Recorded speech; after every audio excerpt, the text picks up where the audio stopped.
दोस्तों, एक महिला की शादी हुए 10 साल हो गया था, एक बेटा भी था उसे। एक दिन उसका पति शाम को आकर उससे कहता है कि मुझे तुमसे तलाक चाहिए। तब पत्नी एकदम अवाक रह जाती है। वह अपने पति से तलाक का कारण जानना चाहती है, लेकिन पति इसका जवाब नहीं देता है क्योंकि वह दूसरी महिला के चक्कर में पड़ चुका था। पति कहता है कि तुम तलाक के बदले मुझसे कंपनी का 50% शेयर, एक बंगला और एक गाड़ी ले लो। लेकिन पत्नी कहती है कि मुझे कुछ भी नहीं चाहिए, मुझे सिर्फ 1 महीने का समय चाहिए। हम दोनों जैसे शादी के बाद रह रहे थे वैसे ही अब भी रहेंगे। तो पति हंसकर उसकी शर्त मान लेता है, फिर ऐसे ही रहने लगता है। लेकिन महीना भर नहीं बीते होते हैं, तभी पति एक दिन जाकर अपनी प्रेमिका से कहता है कि अब मैं अपने पत्नी से तलाक नहीं लूँगा, उसके साथ पूरी ज़िंदगी बिताना चाहता हूँ। तब प्रेमिका गुस्से में उसे जोरदार तमाचा मारती है। पति वहाँ से मायूस होकर घर के लिए लौट जाता है, लेकिन रास्ते में वह अपनी ब्याहिता पत्नी को सरप्राइज़ देने के लिए फूलों का एक गुलदस्ता लेता है। वह खुश होकर घर आया, लेकिन उसकी सारी खुशी गम में बदल गई जब पता चलता है कि उसकी प्यारी पत्नी दुनिया छोड़कर जा चुकी है। लेकिन वह अपने पति के लिए एक प्यारा सा पत्र छोड़कर गई थी, जिसे पढ़ने के बाद पति की आंख में झरझर आंसू गिरने लगे।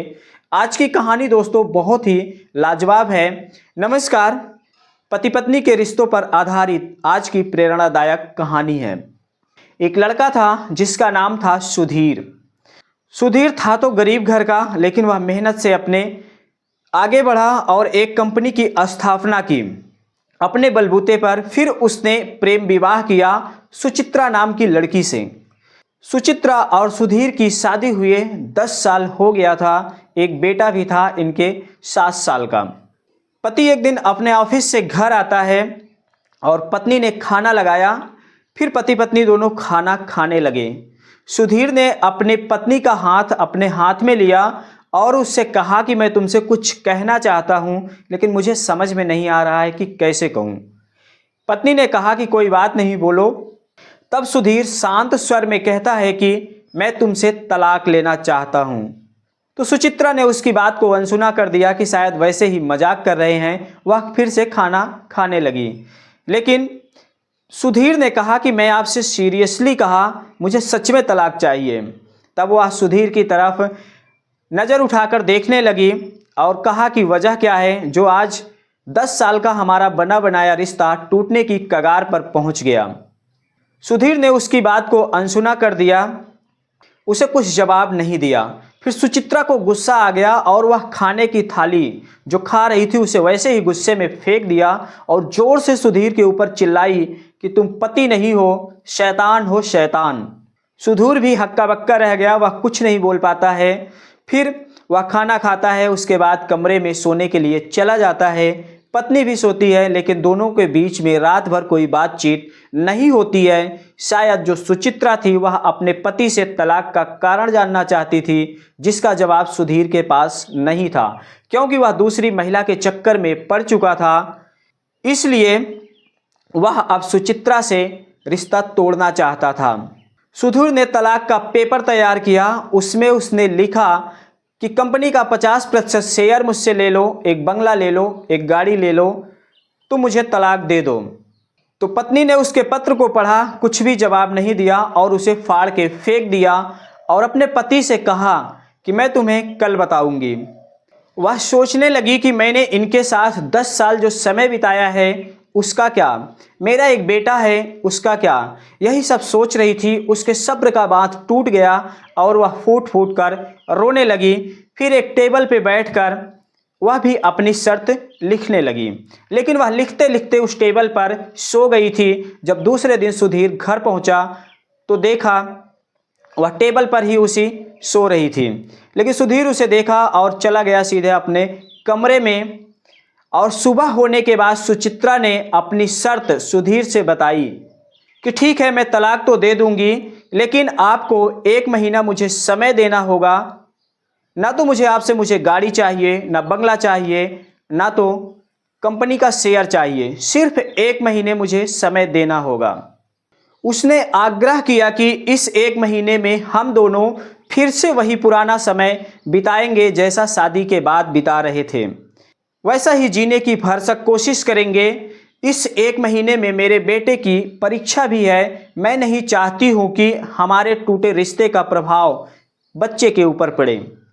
तो सुधीर पत्नी की बात समझ जाता है, वह मान लेता है कि ठीक है। लेकिन सुचित्रा इसके अलावा कुछ और भी चाहती थी। वह यह चाहती थी कि शादी के बाद जैसे सुधीर उसे लेकर बेडरूम तक गोद में उठाकर जाता था, फिर बेडरूम से बाहर हॉल तक लेकर आता था अपने गोद में, वैसे ही अब भी सुधीर करेगा इस 1 महीने तक।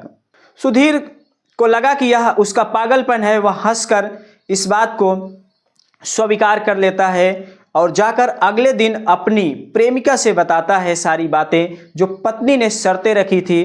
तो उसकी प्रेमिका जो थी उसका नाम था प्रियंका। वह भी हंसने लगी कि सुचित्रा चाहे जितना प्रयास कर ले, वह अब हम दोनों को एक होने से नहीं रोक पाएगी। अब तो उसका तलाक होना तय है। अब पति पत्नी दोनों उसी तरह रहना शुरू कर देते हैं। दोनों ने ही किसी से इस बारे में नहीं बताया।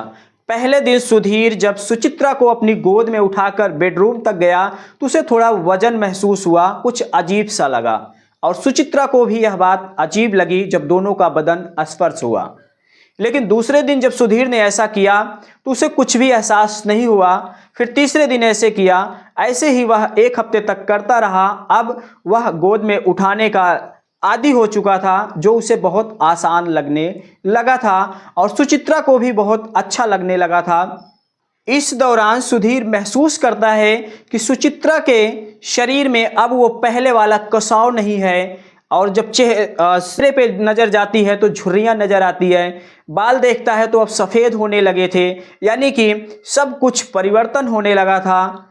और दूसरी महिला के साथ समय देने की वजह से सुधीर को अपनी पत्नी को देखने का मौका ही नहीं मिलता था। बस आया, खाना खाया और सीधा अपने ऑफिस चला गया, यही उसका रूटीन था। लेकिन जब अब 1 हफ्ते से इस तरह से रहने लगा तब उसे काफ़ी कुछ बदलाव देखने को मिल रहा था जिस पे उसने कभी गौर नहीं किया था।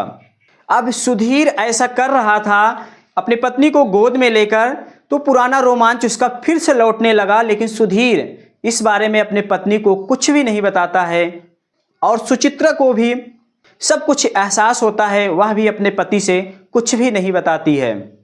एक दिन सुचित्रा वार्डरोब से साड़ी निकाल रही थी, लेकिन कोई भी कपड़ा उसे फिटिंग नहीं आ रहा था क्योंकि सब ढीले हो चुके थे। वह बहुत दुबली हो चुकी थी। उसने गहरी सांस भरी, आह, कपड़े तो सब बड़े हो गए हैं। तब सुधीर भी यह सब सुन रहा था उसकी बातें। तब उसे महसूस हुआ कि शायद इसीलिए सुचित्रा मुझे गोद में उठाने पर काफ़ी हल्की लग रही थी। फिर सुधीर उसके जाकर माथे को टच किया। उसने सोचा कि शायद इसकी तबीयत खराब है, बुखार वगैरह है, लेकिन ऐसा कुछ भी नहीं था। ऐसा करते हुए उसका बेटा देख लेता है। फिर उसने अपने पापा से कहा कि पापा, अब मम्मी को उठाकर लेके जाने का समय हो गया है। यह सब सुधीर ने सुना तो उसे बहुत अजीब सा लगा।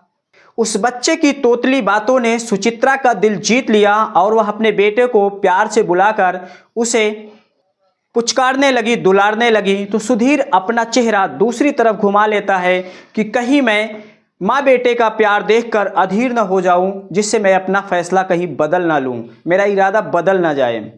सुधीर ऐसे ही 1 महीने तक करता रहा। जब लास्ट दिन आया तब उसे लगने लगा कि सुचित्रा अब काफ़ी भारी हो चुकी है, क्योंकि सुचित्रा सुधीर की जब गोद में थी तब उसके गर्दन को कस के पकड़ रखा था, जिसकी वजह से सुधीर को लेकर चलना उसे मुश्किल हो रहा था। जैसे ही उसने सुहागरात के टाइम पे अपने पति से कस के पकड़ कर बैठी थी, वैसा ही उसने आज भी किया था। अब सुधीर का हृदय पूरी तरह से परिवर्तित हो चुका था और अगले दिन जब बेटा स्कूल चला गया तब सुधीर तुरंत वहाँ से जल्दी से जाता है अपने ऑफिस में और वहाँ अपनी प्रेमिका प्रियंका से मिलता है। सुधीर को लगा कि कहीं यह जो माहौल है इससे मैं बदल ना जाऊं और जो अब मेरे मन में हृदय परिवर्तन होकर विचार आया है कहीं वह फिर ना बदल जाए। इसलिए वह जाता है प्रियंका के पास और प्रियंका से कहा कि अब मैं अपने पत्नी से तलाक नहीं लेना चाहता हूं, अब मैं उसके साथ पूरी ज़िंदगी बिताना चाहता हूं। हम दोनों इतने दिन से एक दूसरे की कदर नहीं कर रहे थे, इसीलिए शायद हमारी ज़िंदगी बोरिंग हो गई थी। लेकिन इसका मतलब यह नहीं है कि हम दोनों के बीच में प्यार नहीं है, बल्कि उसने तो हमारे लिए अपना 10 साल समय बर्बाद कर दिया। मेरे बेटे की परवरिश करने के लिए, मेरे लिए उसने बहुत त्याग किया है। अब मैं उससे तलाक नहीं लूँगा। यह सुनकर प्रियंका के होश उड़ गए और उसने जोरदार तमाचा रसीद कर दिया सुधीर के गाल पर। उसके आंखों के आगे दिन में ही अंधेरा छा गया। फिर वह वहाँ से झटपट से नीचे उतरा मायूस होकर और अपने घर की तरफ जाने लगा। और रास्ते में दोस्तों एक फूल की दुकान पड़ी, माली बैठा था, वहाँ रुका। उसके मन में आया कि आज मैं चल के अपनी ब्याहिता पत्नी सुचित्रा को सरप्राइज दूंगा फूलों का गुलदस्ता देकर। वह वहाँ से फूलों का गुलदस्ता लेता है। फिर वह जो फूल वाला था वह कहता है कि भैया इस पर क्या लिखूँ मैसेज। तब सुधीर कहता है कि इस पे लिखो कि अब से मैं पूरी ज़िंदगी तक तुम्हें इसी तरह गोद में उठाऊंगा मेरी जान। इतना वह लिख कर दे देता है गुलदस्ता। सुधीर की खुशी के मारे फूले नहीं समा रहा था। वह घर आया, अपने पत्नी को गुलदस्ता देने के लिए उत्सुक था, लेकिन जब घर पहुंचा तो उसकी सारी खुशी गम में बदल जाती है जब पता चलता है कि उसकी पत्नी दुनिया छोड़कर जा चुकी है। लेकिन वह अपने प्यारे पति के लिए एक प्यारा सा पत्र छोड़कर गई थी। सुधीर उस पत्र को जब खोलकर पढ़ता है तो उसमें सुचित्रा ने लिखा था कि मेरे प्यारे पतिदेव जी, मैं आपसे बहुत प्यार करती हूँ, लेकिन शायद मैं यह 7 जन्मों का रिश्ता आपके साथ एक जन्म भी नहीं निभा पाऊंगी। ऐसा लगता है कि जैसे मेरे जाने का वक्त हो गया है, और अगर कुछ भी मुझे हो जाता है तो आप मेरे बेटे का ख्याल रखना, और ज़रा सा भी मुझसे प्यार करते हो तो किसी दूसरी की औरत से शादी करके मेरे बेटे के लिए सौतेली माँ मत लाना। मुझे कैंसर हो गया था, मैं आपसे बताना चाहती थी, लेकिन आपके बेरुखे व्यवहार की वजह से कभी बता ही नहीं पाई, और आपने मुझे ध्यान भी नहीं दिया। इसलिए जो कुछ भी मुझसे गलती हो गई हो मुझे माफ़ कर देना। आपकी प्यारी पत्नी सुचित्रा। इतना जब सुधीर ने पढ़ा तो उसके आंख से आंसुओं का सैलाब बहने लगा। उसे कुछ समझ में नहीं आ रहा था। फिर उसे अपनी ही गलती का एहसास होने लगा कि मैं ही गलत था जो दूसरी महिला के चक्कर में अपनी पत्नी को ध्यान नहीं दे सका। शायद समय से पहले उसका इलाज करवाता तो हो सकता है कि वह बच भी सकती थी। मेरी पत्नी कितनी अच्छी थी, जो बाप बेटे का प्यार बना रहे, उसमें अड़चन ना आए, इसलिए वह महीने भर साथ रहने का समय मांगा। धन्य है वो जिसने अपने बच्चे की नज़रों में एक अच्छा पिता और एक प्यारा पति मुझे बना दिया था। तो दोस्तों, जीवन में छोटी छोटी बातें बहुत महत्व रखती है। आपके पास कितना बैंक बैलेंस है, कितने बड़ा बंगला है, कितनी अच्छी गाड़ी है, यह सब थोड़ी देर के लिए तो खुशी दे सकते हैं, लेकिन अगर इस खुशी में अपने ना शामिल हो तो खुशी का कोई महत्व नहीं रह जाता।